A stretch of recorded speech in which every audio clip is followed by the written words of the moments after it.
House prices in the UK are growing at their fastest rate since 2004, posting their 8th consecutive monthly increase. Last month, annual house price growth increased from 12.6% in February to 14.3% in March. This, according to Nationwide. Now, a modest appreciation in the value of your property is desirable, but skyrocketing house prices are bad news for everyone. A housing market is only fit for purpose if a good proportion of the population, particularly young people, have access to it.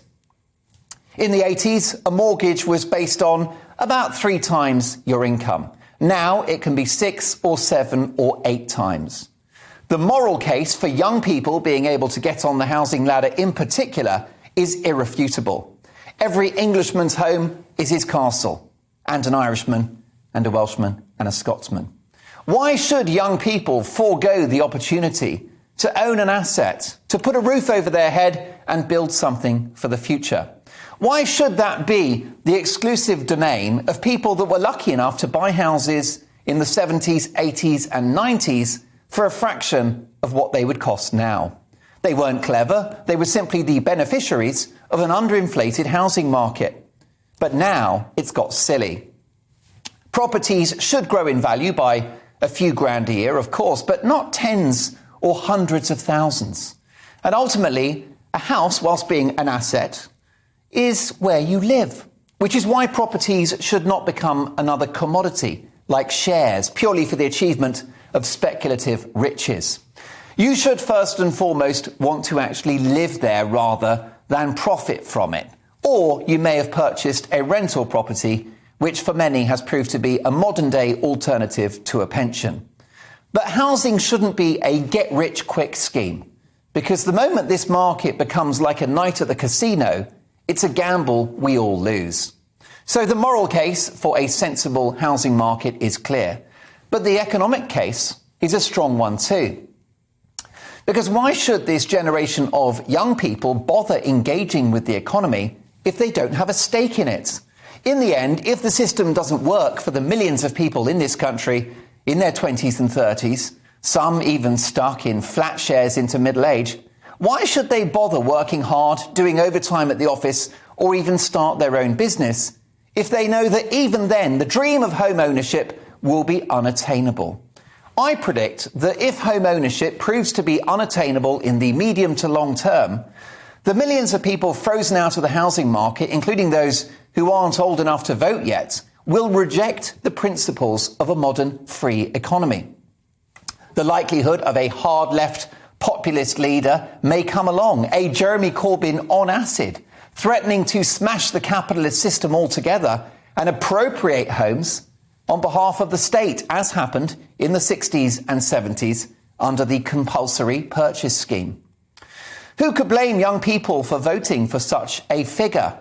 If our economy doesn't work for young people, they will ultimately seek leaders who can change it in their favour. It's not just young people who deserve a break. Why does it help the economy so much if people on lower incomes are able to hold out hope of one day getting onto the housing ladder? Well, it drives ambition.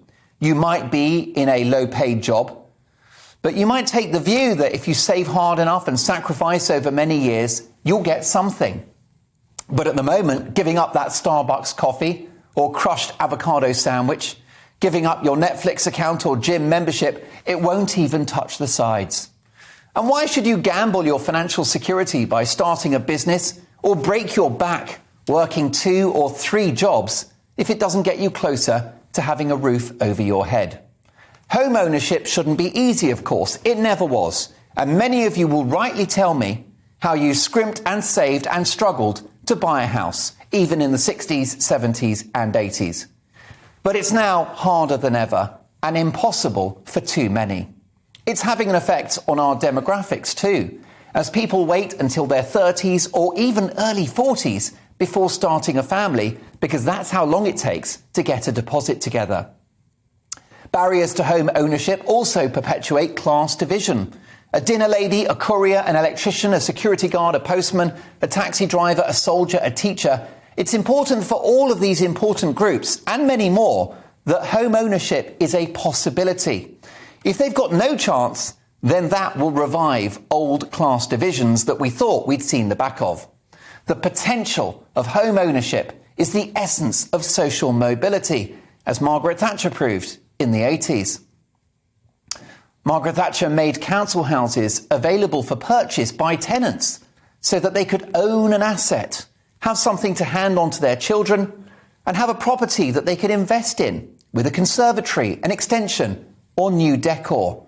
And it also gave them an asset on which they could take out a mortgage or a loan with which to start a business, take international holidays, or buy a new car.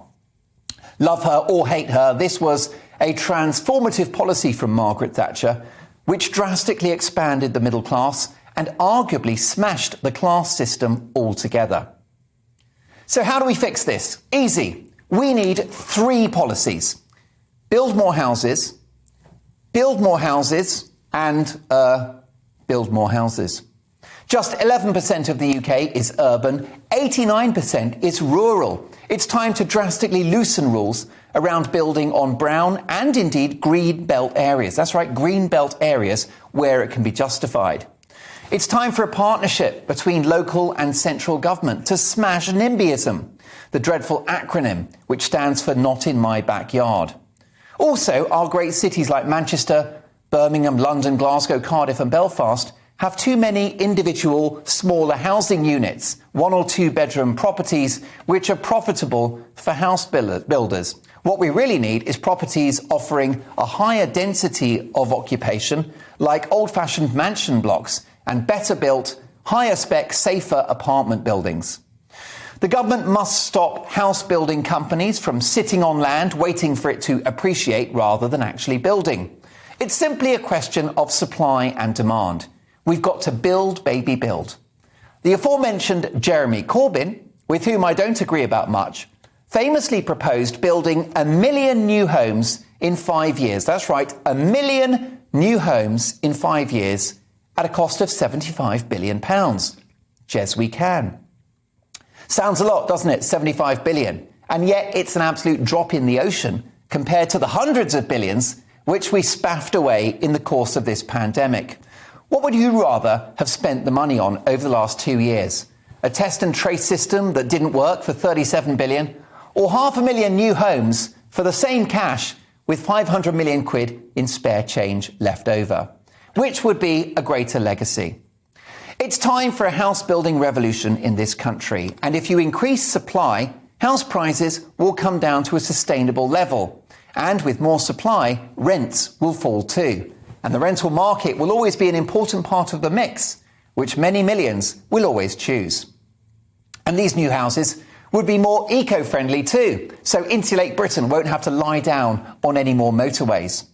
Sorting out housing is a moral and economic imperative, and it will transform the fortunes of this country, just as it did when we rebuilt Britain after the Second World War. A huge investment in housing happened in the 50s and 60s, which paved the way for an economic miracle in the 80s and 90s. And just think of the high-quality jobs it will create. Build, baby, build. It will be great for Britain, especially its young people. You can bet your house on it.